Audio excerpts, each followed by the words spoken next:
अच्छा, रमज़ान आते ही रमज़ान में हालात आपके सामने हैं। आपको इस टाइम पे जो ख़बरें आपको आ रही होंगी, जो आपको मार्केट से पता चल रहा होगा यार हालात बिल्कुल इस टाइम पे ख़राब हो चुके हैं। रमज़ानुल मुबारक में बिल्कुल मार्केट बैठ चुकी है। तो मुझे एक बात याद आ गई जब मुझे एक साहब है, उनकी कॉल आई। उन्होंने बताया कि यार हालात इतने ख़राब हो गए हैं, बहुत सारे लोग तो यहाँ से चले गए और जो रह गए तो वो कैसे सर्वाइव कर रहे हैं। तो मुझे ना एक चीज़ याद आ गई।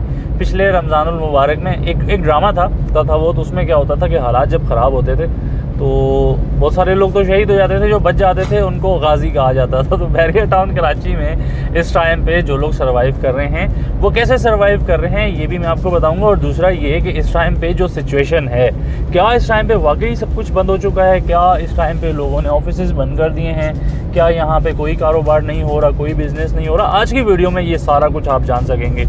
और दूसरा एक बड़े मज़े की आपको मैं कुछ बातें बताऊँगा विलास के हवाले से।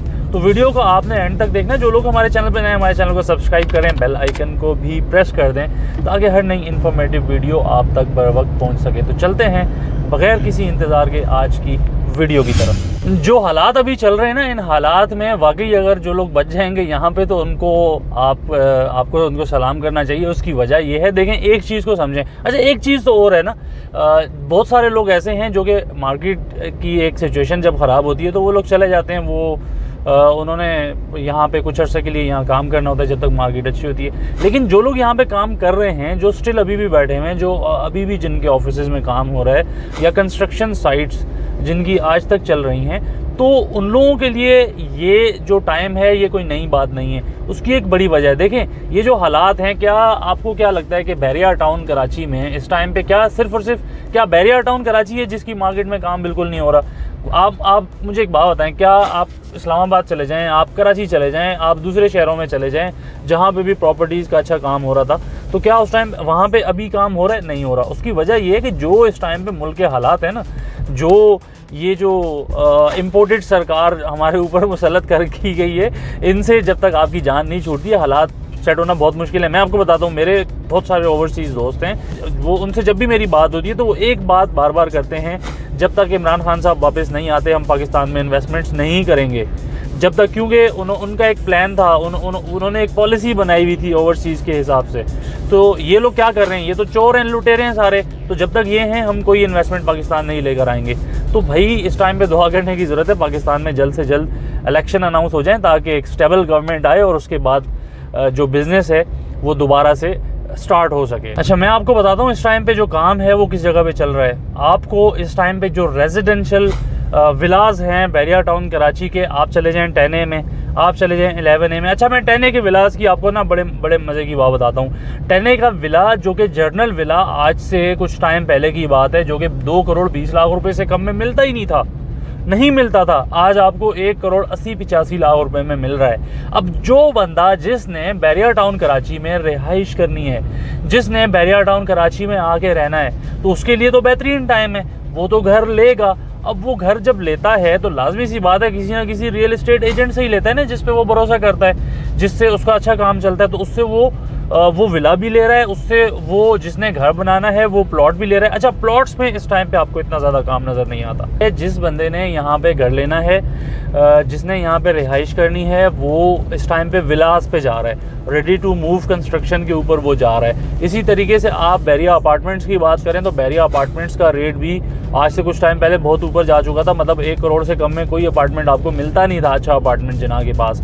लेकिन अगर मौजूदा सूरत हाल की हम बात करें तो इस टाइम पे आपको कुछ कम पैसों में यहाँ पे अपार्टमेंट मिल जाता है। उसके अलावा अगर आप बात करें यहाँ पे जिस तरीके से पहले रेंटल ऑप्शंस के ऊपर बहुत ज़्यादा फैमिलीज मूव होती थी, तो आपको इस साल वो वाली सिचुएशन नज़र नहीं आ रही जो कि लास्ट ईयर आपको नज़र आती थी। उसकी एक बड़ी वजह है, उसकी बड़ी वजह यह है कि इस टाइम पे रोज़गार लोगों का बिल्कुल ख़त्म हो चुका है। लोगों के पास इस टाइम पे जो मेन चीज़ है वो ये नहीं है कि हम अपनी रिहाइश कहाँ इख्तियार करें, ख़ास तौर पे रेंटल पर्पज़ के लिए। लोगों का इस टाइम पे जो मेन फोकस है वो ये है कि यार कहाँ से अपना रोज़गार बेहतर से बेहतर किया जा सके। लेकिन इस टाइम पे जो सिचुएशन है, जो हमारी मुख्तलिफ़ दोस्तों से बात होती है कराची में या दूसरे शहरों में, तो यही पता चलता रहता है कि मेरे एक दोस्त हैं, उन्होंने बताया कि उनकी एक काफ़ी बड़ी इंडस्ट्री थी, 600-700 वर्कर्स उनकी फैक्ट्री में जॉब करते थे, तो वो सारे के सारे बेरोज़गार हो चुके हैं, वो बंद हो चुकी है।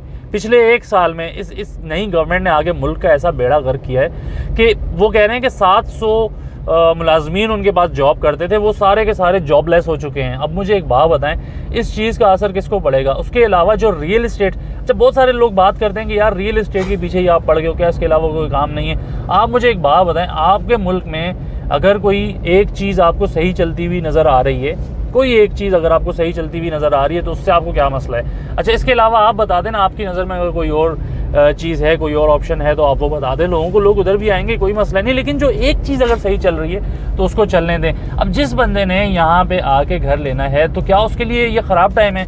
अब आप मुझे एक बात बताएं, जो कंस्ट्रक्शन कॉस्ट है वो मैं हमेशा बात करता हूँ इतनी ऊपर जा चुकी है कि जैसे ही ये मुल्क के हालात स्टेबल होंगे, यकीन माने घर बनाना बहुत मुश्किल हो जाएगा। ये हालात थोड़े से बेहतर होने दें, ये हालात जैसे ही बेहतर होंगे तो उसके बाद इन्वेस्टमेंट्स वापस आएंगी। जब इन्वेस्टमेंट्स वापस आएंगी तो महंगाई तो नहीं कम हो जाएगी ना भाई, महंगाई नहीं कम होगी ना, घर बनाने की जो कीमत है वो कम हो जाएगी। तो आपको चाहिए कि अगर आप इस टाइम पे, जो इस टाइम पे सिचुएशन हो चुकी है, इस टाइम पे आप रेडी टू मूव कंस्ट्रक्शन पे ज़रूर जाएं। जैसे कि 10A के विलास की मैं बात करता हूँ, कायद विलास हैं बैरिया होम्स में, उसके अलावा आप जा सकते हैं बैरिया पैराडाइज में जा सकते हैं अगर आपको बड़ा घर चाहिए। मैं पहले भी बात करता हूँ कि यार सिर्फ और सिर्फ आपको कंस्ट्रक्शन कॉस्ट में जो है ना ये विलास मिल रहे हैं इस टाइम पे, अगर आप इसकी कैलकुलेशन करें ना तो आपको ये चीज़ें ज़्यादा क्लियर हो जाएंगी। मेरे दोस्त हैं दुबई में, उनका वहाँ पे रियल एस्टेट का काम है, उनसे जब मेरी बात हो रही थी मैंने उनसे पूछा यार मुझे बताओ वहाँ पे क्या सिचुएशन है दुबई में इस टाइम पे, क्या वहाँ पे बहुत ज़्यादा तेज़ी है मार्केट में? उन्होंने मुझे बताया कि यार रमज़ान उल मुबारक में दुबई में भी काम इतना कोई ख़ास नहीं होता है। तो कहने का मकसद ये है कि बैरिया टाउन की जो मार्केट है उस टाइम इसमें काफ़ी हद तक बेहतर है इस टाइम पे सिचुएशन। रेडी प्रॉपर्टीज़ में इस टाइम पे बहुत अच्छा काम है। स्पोर्ट सिटी विला में अगर आप जाते हैं, स्पोर्ट सिटी विला में आपको 2 करोड़ से लेके 2 करोड़ 20 लाख रुपए तक अच्छा विला मिल जाता है। तो इस टाइम पे रेडी प्रॉपर्टी में काम हो रहा है। अगर आप बात करें कि बहुत ज़्यादा यहाँ पे जो सिचुएशन थी और लोग यहाँ पे, अब लाजमी सी बात है जिन्होंने ईद के करीब करीब घर जाना है तो उन्होंने ये पूरा महीना समझें घर जाके ही गुजारना है। तो अगर जो लोग यहाँ से जा भी चुके हैं तो वो ईद के बाद वापस भी आ जाएंगे, इसमें कोई बड़ी बात नहीं है। तो जाने की वजह ये भी है, ईद है, रमज़ान है, रमज़ान में लोग ज़्यादा से ज़्यादा इबादत करने पे ही तवज्जो देते हैं। जैसे कि इस टाइम पे असर की नमाज़ का टाइम होने वाला है और मुझे भी नमाज के लिए जाना है। आज की वीडियो से इजाज़त चाहूँगा, इंशाअल्लाह ताला एक दफ़ा फिर नेक्स्ट वीडियो में दोबारा आप सबसे मुलाकात होगी। किसी भी किस्म की क्यूरी के लिए आप हमारे स्क्रीन पर दिए गए नंबर्स पे भी रब्ता कर सकते हैं। नेक्स्ट वीडियो तक सैयद साजिद हुसैन शाह को इजाज़त दें। अल्लाह हाफिज़।